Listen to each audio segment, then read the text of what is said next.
하나님께서 오늘 우리에게 주시는 말씀은 신약성경 누가복음 5장 1절에서 11절까지 말씀입니다. 신약성경 95쪽에 있습니다. 무리가 몰려와서 하나님의 말씀을 들을새 예수는 게네사렛 호숫가에 서서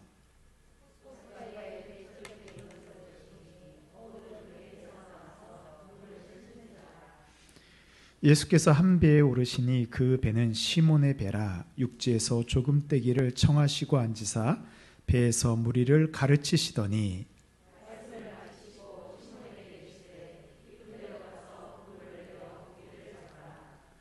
시몬이 대답하여 이르되 선생님, 우리들이 밤이 새도록 수고하였을 때 잡은 것이 없지만은 말씀에 의지하여 내가 그물을 내리리이다 하고,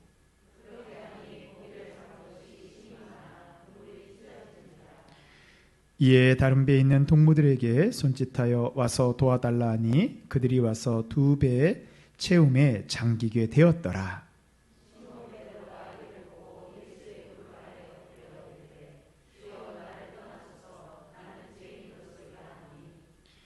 이는 자기 및 자기와 함께 있는 모든 사람이 고기 잡힌 것으로 말미암아 놀라고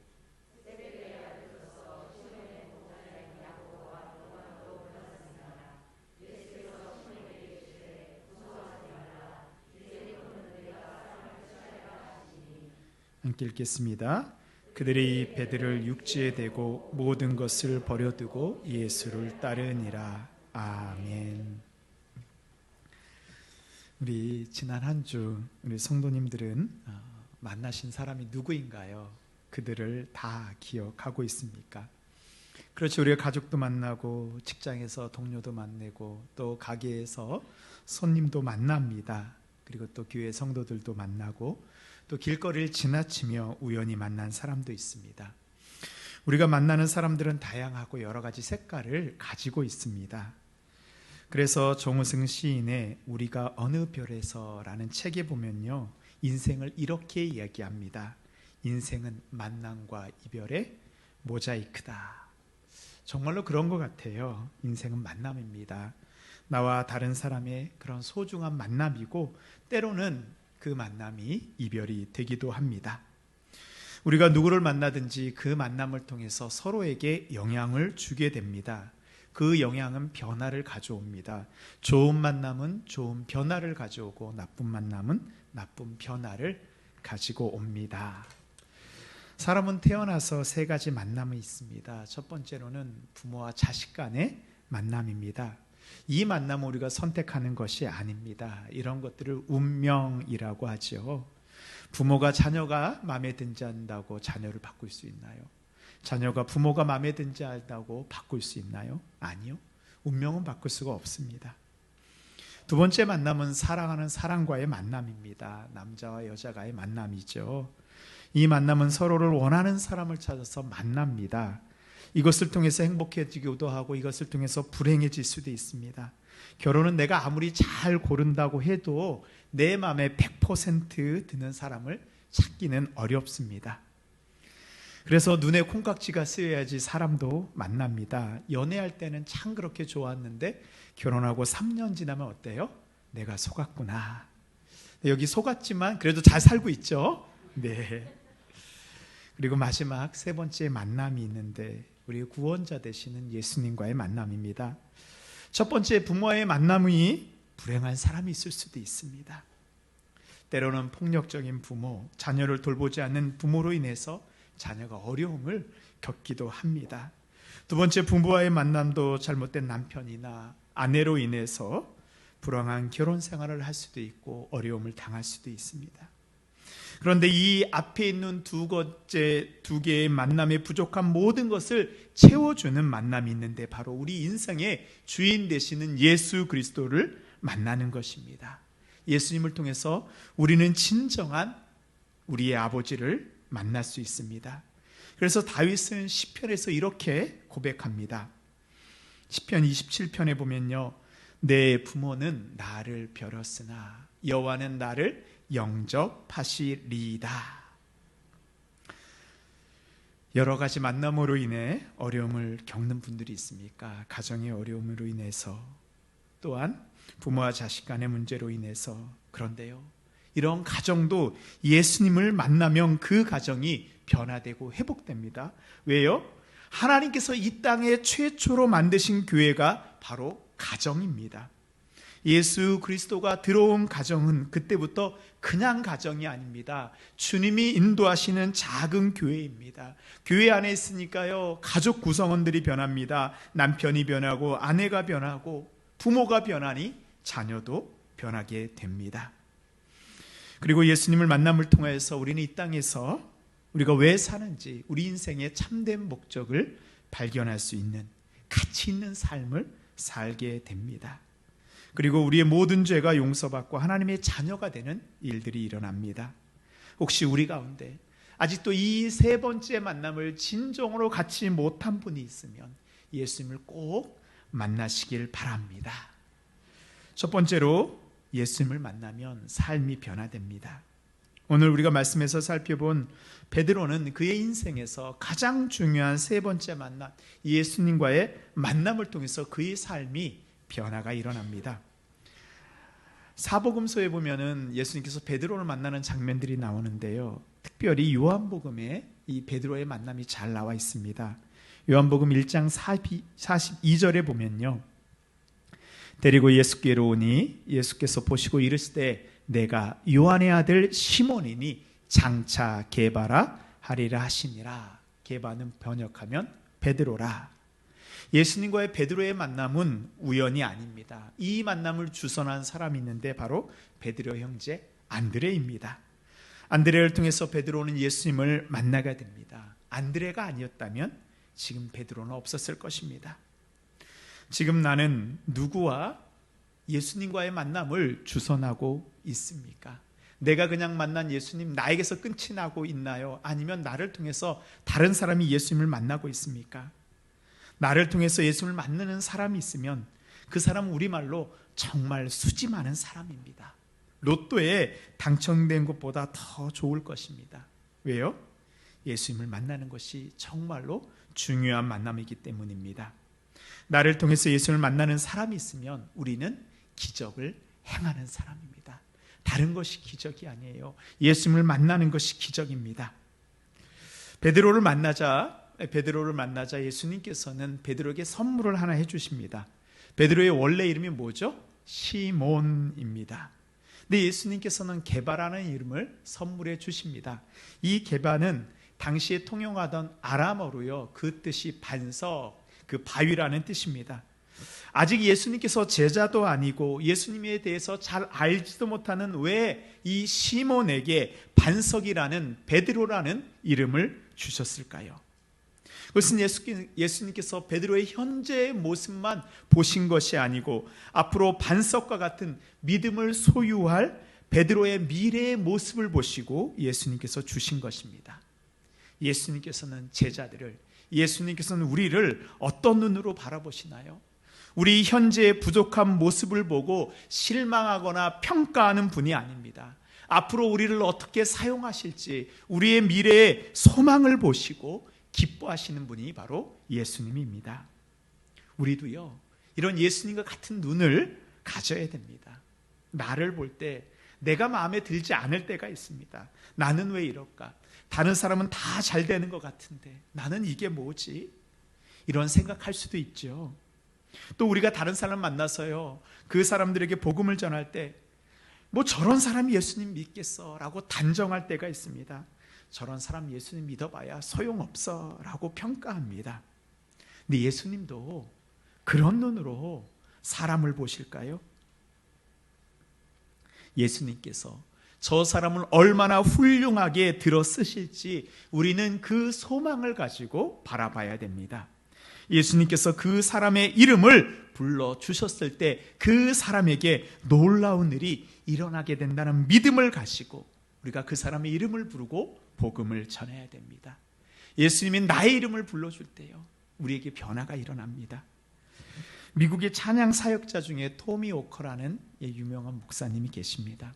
근데 이분이요, 어느 날 그 이제 보육원, 우리를 치면 고아원 같은 것을 방문하였습니다. 그래서 이 워커 목사님이 이 보육원 관계자들과 이야기를 나누고 있는데요, 어느 한 꼬마 소녀가 와서 Hello, my name is Anne 라고 이 워커 목사님한테 인사를 하는 거예요. 내 이름은 앤이에요 목사님 라고 말했습니다. 그리고 너무 좋아서 또 저쪽으로 가는 거예요. 또 한참 이야기를 하고 있는데 이 아이가 다시 찾아왔습니다. 안녕하세요 목사님, 내 이름은 앤입니다 라고 말하고 또 달려가는 거예요. 목사님은 보육원 관계자를 통해서 이 어린 소녀가 왜 자신의 이름을 이렇게 이야기하고 기뻐하는지 이야기를 듣게 되었습니다. 이 앤이라는 어린 소녀는 부모에게 버림받은 아이였습니다. 그래서 이 어린 소녀는 보육원에 들어올 때 자신의 이름이 없었어요. 사람들이 그냥 보육원 관계자들이, 친구들이 야야 이렇게 불렀습니다. 근데 그 아이, 보육원에 왔을 때 그 아이를 사양해 준 선생님이 그 아이를 품어주면서 아이에게 이름을 주어줬어요. 앤, 이제부터 너의 이름은 앤이야. 앤이라는 이름을 가진 그 어린 소녀는 그때부터 사람들을 만나면 내 이름은 앤이요 라고 자랑을 하는 것입니다. 자신의 이름이 생기자 그 아이가 달라진 것입니다. 그 이야기를 듣고 토미 오콘 목사님이 쓴 찬양이 있습니다. 바로 He knows my name. 내 이름 아시죠? 나를 지으신 주님, 내 안에 계셔 처음부터 내 삶은 그의 손에 있었죠. 내 이름 아시죠? 내 모든 생각도, 내 흐르는 눈물 그가 닦아주셨죠. 이름은요 그냥 이름이 아니에요. 이름에는 생명이 있습니다. 예수님이 우리의 이름을 불러줄 때 우리에게 생명이 생기게 됩니다.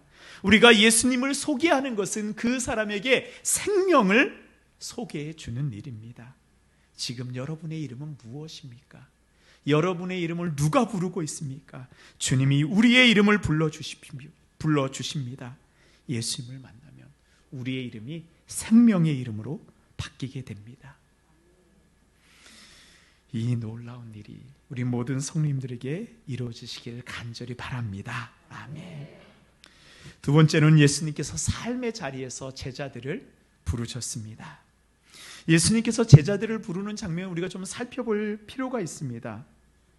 왜냐하면요, 예수님께서 제자들을 부른 것 같이 예수님께서 우리도 똑같이 부르실 것이기 때문입니다. 먼저 마태복음 4장 18절에 보면요, 예수님께서 베드로와 그 형제 안드레의 그 제자들을 부르시는 모습이 있습니다. 갈릴리 해변에 다니시다가 두 형제 곧 베드로라는 시몬과 그 형제 안드레가 바다에 금을 던지는 것을 보시니 그들은 어부라. 말씀하시되 나를 따라오라. 내가 너희를 사람을 낚는 어부가 되게 하리라 하시니 그들이 곧 그물을 버려두고 예수를 따르니라. 거기서 더 가시다가 다른 두 형제 곧 세베대 아들 야고보와 그 형제 요한이 그의 아버지 세베대와 함께 배에서 금을 깁는 것을 보시고 부르시니. 예수님께서 제자들을 선택하실 때 어떻게 선택하셨을까요? 그냥 마음에 내키는 대로 부르셨을까요? 아니죠. 말씀을 보면요, 예수님께서 제자들을 하나하나 다 관찰하시고 살펴보시는 것을 우리가 알 수 있습니다. 그리고 제자로 선택하셨습니다. 그런데 예수님께서 제자들을 부르는 그 장소가 어디입니까? 제자들이 회당에서 토라 구약 성경을 읽을 때인가요? 아니면 성전에서 제사 드리는 모습을 보고 제자들을 부르셨나요? 아닙니다. 언제 어디에서 부르셨어요? 제자들이 일하고 있는 삶의 현장, 그 땀 흘리는 그곳에서 제자들을 부르셨습니다. 그곳으로 예수님이 찾아가셨어요. 예수님께서 제자들을 선택하실 때 사용하는 단어가 있어요. 보시니라는 단어입니다. 헬라어로는 에이도라고 합니다. 이 에이도는 본다라는 뜻 외에 알다, 경험하다라는 그런 뜻을 가지고 있습니다. 예수님께서는 우리의 겉모습을 보시는 것이 아니고 우리를 자세히 살피시고 우리를 주목하시고 우리를 경험하시고 우리의 일터에서 나를 아시는 거예요. 내가 생활하고 있는 가정에서 나를 아시고 나를 살펴보십니다. 구약 성경에 보면은 요셉이 나옵니다. 요셉은 아브라함의 후손 70명을 한 가문에서 나중에 장정만 60만 명이 되는 한 민족으로, 한 나라로 만들어줄 수 있는 그런 과정을 모두 다 준비한 사람이 바로 요셉입니다. 이 실제적인 사람이죠. 그런데요, 우리가 요셉 부분을 성경에서 읽다 보면 뭔가 좀 하나가 좀 이상합니다. 그 요셉의 그 조상이었던 아브라함이나 이삭이나 야곱과 요셉을 함께 살펴보면요, 분명히 그의 조상들과 요셉은 하나님을 섬기는 방법이 좀 다른 것 같습니다. 요셉이 하나님을 어떻게 섬겼다라는 내용이 기록되어 있지 않아요. 아브라함은 하나님과 만나서 제사도 드립니다. 하나님께 독자 이삭을 드리는 순종도 합니다. 야곱은 어떤가요? 어디를 가든지 제단을 쌓습니다. 하나님을 찾습니다. 에서에게 도망을 칠 때도, 삼촌 라반의 집에서 야반도주할 때도, 어려움이 찾아왔을 때도 다시 올라가서 하나님께 예배를 드렸어요. 그런데요, 요셉의 스토리에는 요셉이 하나님께 제사했다라는 내용이 나오질 않습니다. 요셉에 대한 기록은 뭐예요? 요셉이 바로의 친위제장 보디발의 집에서 얼마나 성실하게 일하였는지, 보디발의 아내가 유혹할 때 단호하게 그 유혹을 물리치는 그 장면, 감옥에서 최선을 다해서 일하는 모습들이 나옵니다. 요셉의 제사는 무엇인가요? 요셉의 예배는 무엇인가요? 다윗을 부르신 하나님은 다윗을 왜 선택하셨을까요? 성경은 분명히 얘기하고 있습니다. 다윗이 양을 위해서 목숨을 다해서 지키는 것을 보고 다윗을 불러서 하나님의 백성을 다스리는 왕, 백성의 목자로 삼았다라고 이야기하고 있습니다. 예수님께서 세리마태를 어디에서 부르셨나요? 마태가 제사 드릴 때인가요? 회개할 때인가요? 마태복음 9장 9절에 보면 예수께서 그것을 떠나 지나가시다가 마타라 하는 사람이 세간에 앉아있는 것을 보시고 이르시되 나를 따르라 하시니 일어나 따르니라. 마태가 세감에서 세금을 걷는 모습을 보고 예수님 마태를 불렀습니다. 베드로와 안드레가 열심히 바다에서 금을 던지는 것을 보고 베드로와 안드레를 부르셨습니다. 야고보 요한이 꼼꼼히 그물을 손질하는 그 모습을 관찰하시고 경험하시고 제자로 부르셨습니다. 베드로는 어느 정도까지 예수님 확인하셨는지 아세요? 베드로는요, 친히 예수님께서 베드로의 집에 가정 방문하셔서 다 일일이 살피신 다음에 베드로를 제자로 부르셨습니다. 왜 예수님께서 제자들을 성전에서, 회당에서 부르지 않고 그들의 가정에서, 그들의 일터에서, 삶의 자리에서 부르셨을까요? 예수님 그들의 일하는 곳에서, 주어진 곳에서 삶으로 예배드리는 그 모습을 보시고 있습니다. 작은 일에 순종하는지, 야고보 요한이 그 그물을 깁는 섬세한 일을 하는 것을 보시고, 나중에 요한은 어떻게 해요? 하나님께서 목회자를, 예수님께서 목회자로 삼아서 초대교회를 목회하게 하시고 요한복음과 요한서신, 요한계시록까지 다 기록하게 하셨습니다. 주님이 우리를 부르시는, 주님이 부르는 사람은 우리의 교회에서의 모습과 하나님 앞에 예배하는 모습과 우리의 집에서, 가정에서, 직장에서, 일터에서 그 모습이 동일한 사람을 부르십니다. 우리는 어떤가요? 교회에서는 거룩한데 집과 직장에서는 혹시 다른 모습이지는 않은지요?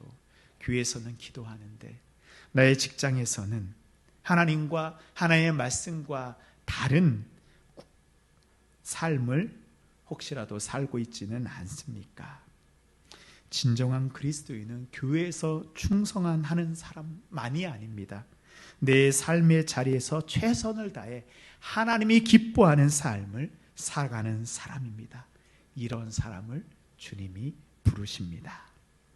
마지막으로 주님은 우리의 빈배를 채우시는 분입니다. 오늘 읽은 말씀 2절에 보면요, 호숫가에 배 두 척이 있는 것을 보시니 어부들은 배에서 나와서 그물을 씻는지라. 예수님께서 게네사렛 호숫가에 배 두 척이 있는 것을 보셨습니다. 게네사렛 호수의 이름은, 다른 이름은 우리가 잘 알고 있는 갈릴리 호수입니다. 이 게네사렛에서 이 게넷은 풍부하다, 사렛은 정원이라는 뜻입니다. 그러니까 번역하면 풍부한 정원, 풍요의 정원이라는 가진 호수입니다. 그만큼 물고기가 잘 나오고 거기 있으면 살만한 곳입니다. 그런데 이 풍성한 게네사렛 호수에서 밤을 새워 고기를 잡았지만 한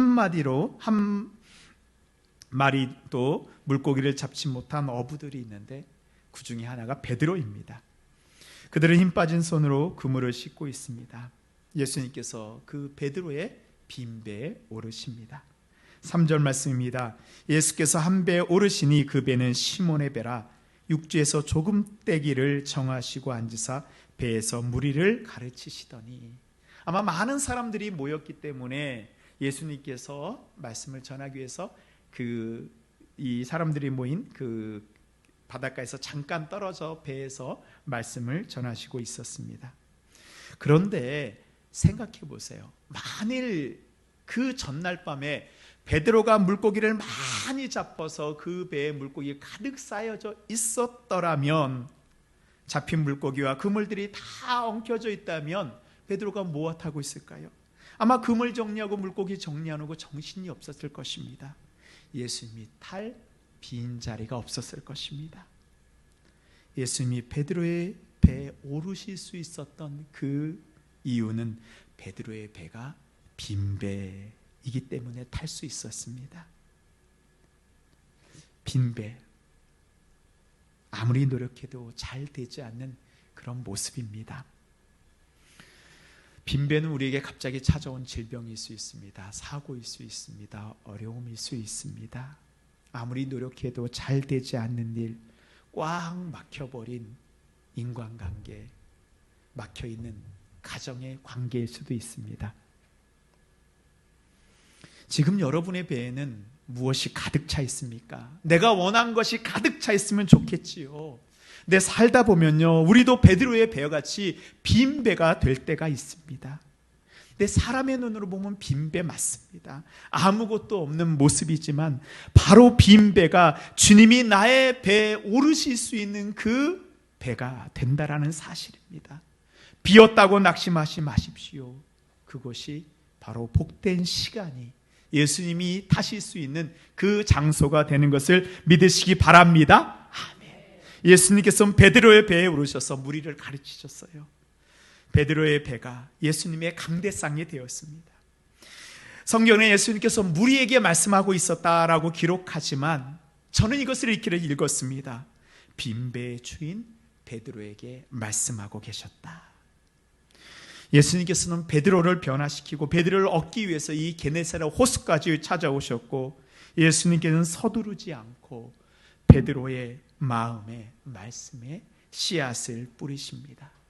그리고 말씀하십니다. 4절 말씀입니다. 말씀을 마치시고 시몬에게 이르되 깊은 데로 가서 그물을 내려 고기를 잡으라. 깊은 데로 가서 그물을 내려 고기를 잡으라.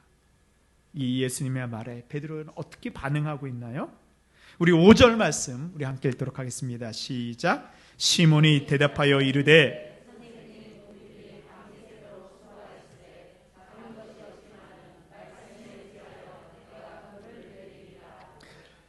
베드로가 고기를 많이 잡았다면 예수님의 말씀에 귀를 기울였을까요? 아니었을 것입니다. 베드로는 평생 어부입니다. 어디에 고기가 있는지, 어느 시간에 고기가 어디에 모이는지 알고 있는 베테랑 어부입니다. 베드로의 지식으로는 지금 이 시간에 깊은 데에는 고기가 없다는 것을 알고 있습니다. 하지만 베드로는 이제 예수님의 말씀에 의지하여 깊은 데로 가 그물을 내립니다. 예수님의 말씀이 베드로 마음 가운데 들어오자 순종할 수 있었고, 순종하자 그 결과가 놀라운 결과입니다. 6절 말씀입니다. 그렇게 하니, 순종하니, 말씀대로 따르니 고기를 잡은 것이 심히 많아 그물이 찢어지는지라. 성도 여러분, 여러분은 어떤 예수님 믿고 있습니까? 여러분의 예수님은 어떤 예수님입니까? 예수님은 게네사렛 호수를 만드신 분이고요, 그 호수 안에 있는 모든 물고기를 창조하신 분입니다. 베드로는 빈배 때문에 예수님을 만날 수 있고, 그 빈배는 축복의 배가 되었습니다. 예수님과 함께하면 빈배가 물고기로 가득 찬 만선의 배가 되어서 돌아올 수 있습니다. 그렇습니다. 예수님이 우리의 삶에 찾아오시면 우리에게 놀라운 일들이 시작됩니다. 오늘 우리는 베드로의 물고기에만 머물러서는 안 됩니다. 예수님이 베드로에게 깊은 데로 가서 그물을 내리라는 그 말씀의 깊은 의미는 무엇일까요? 눈에 보이는 물고기를 따르는 그런 삶을 추구하는 것이 아닌 이제 믿음의 세계를 보는 눈을 가지라는 말씀입니다. 이제 베드로는 예수님을 선생 랍비어라고 부르지 않고 주님이라고 부릅니다. 8절 말씀입니다. 시몬 베드로가 이를 보고 예수의 무릎 아래에 엎드려 이르되 주여 나를 떠나소서 나는 죄인이로소이다.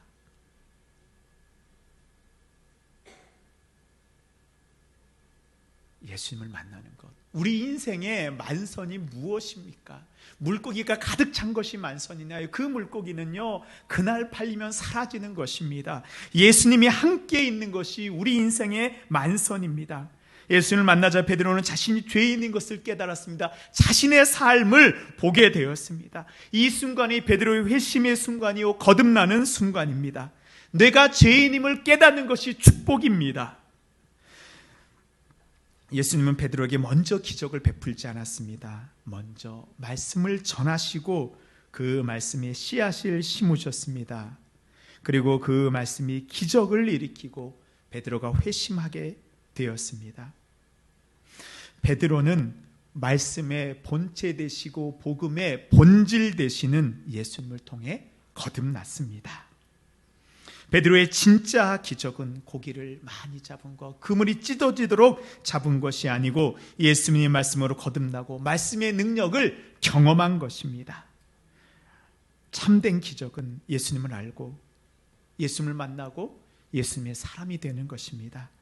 사랑하는 성도 여러분, 지금 여러분의 배는 어떤 상태인가요? 무엇으로 채워져 있습니까? 예수님을 만나고 진정한 예수 그리스도로 여러분의 배를 채우시기 바랍니다. 내가 죄인임을 깨닫고 주님이 나의 주인임을 고백할 때 우리 인생에 비어있는 배가 예수님의 은혜로 말미암아 가득 차는 만선의 기쁨이 우리 모든 성도님들과 그 가정 가운데, 그 기업 가운데 임할 것을 믿습니다. 아멘. 이제는 우리를 죄에서 구원하신 예수 그리스도의 크신 은혜와 우리의 모든 것을 아시고 채워주시는 하나님 아버지의 그 극진하신 사랑하심과 우리가 빈배로 방황할 때 우리의 마음의 중심을 인도하여 주시고 지켜주시는 성령님의 교통교제 역사 인도하심이 이제 우리의 이름을 불러 당신의 자녀 삼아주신 그 주님의 부름에 아멘으로 순종하며 나아가길 원하는 주님의 모든 자녀들 머리 위에 주님이 채워주신 우리의 가정과 주님이 불러주신 우리의 자녀의 머리 위에 하나님이 임하시는 우리의 삶의 자리 현장과 기업과 일터와 학업 위에 주님이 채워주시는 믿음의 동심교회 위에 이제부터 영원토록 함께 하시기를 간절히 축원하옵나이다. 아멘.